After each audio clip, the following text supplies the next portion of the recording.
يلا بينا نعمل احلى سمبوسك بالمكسرات والجبنة والشوكولاتة.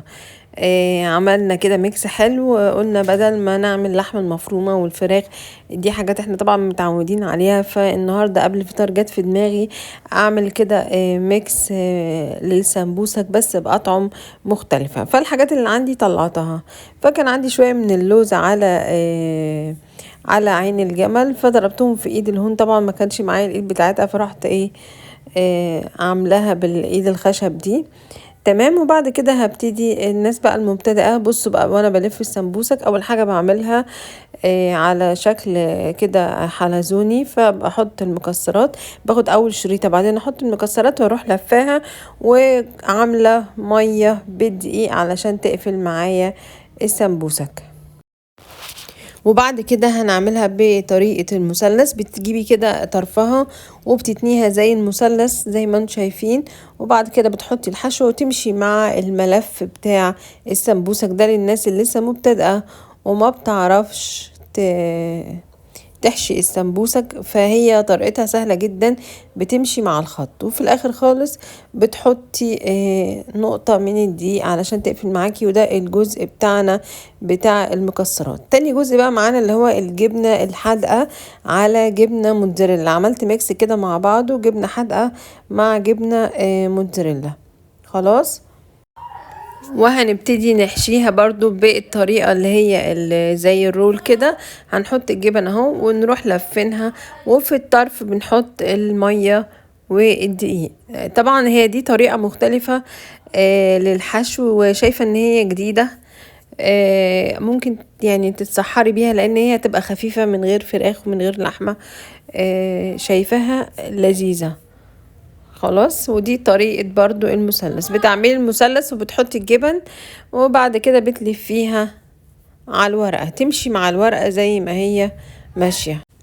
ومن يعني الناس اللي لسه مبتدئة ما بتعرفش تلفها، يعني واحدة واحدة هتعمليها. يعني انا من اول مرة معرفتش الفها، لكن مرة في 2 في 3 بقيت استاذة فيها.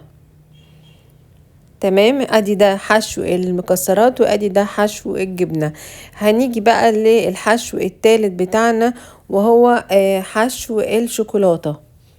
هنعمل سمبوسك بحشو الشوكولاتة برضو زي ما انتم شايفين. ادي ده بنتني اول كده ربع من الورقة، وبعد كده بنحط الحشو وبنلفها لفة حلزونية اهو، نقعد نلف.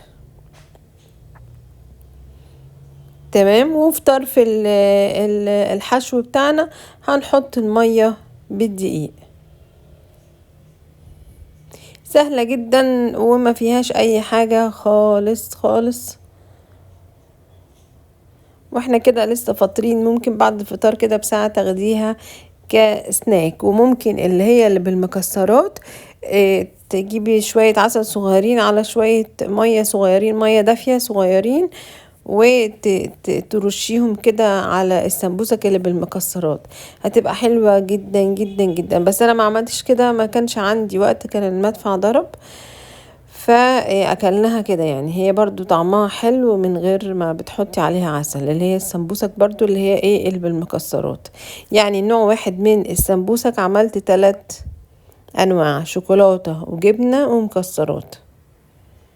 خلاص. اهي كده الشوكولاتة خلصت، وهنعمل كلها بنفس الطريقة. وبعد كده على النار حمرت السمبوسة، حمرت بقى الجبنة مع المكسرات مع الشوكولاتة. هي اصلا بتبقى باينة وانتي بتاكلي ده ايه وده ايه وده ايه. وبجد بجد كانت لذيذة. الطبق خلص ما شاء الله نصه. مقبلات حلوة وسهلة ولذيذة، وفكرة جديدة انك تحشي سمبوسك بنوع جديد.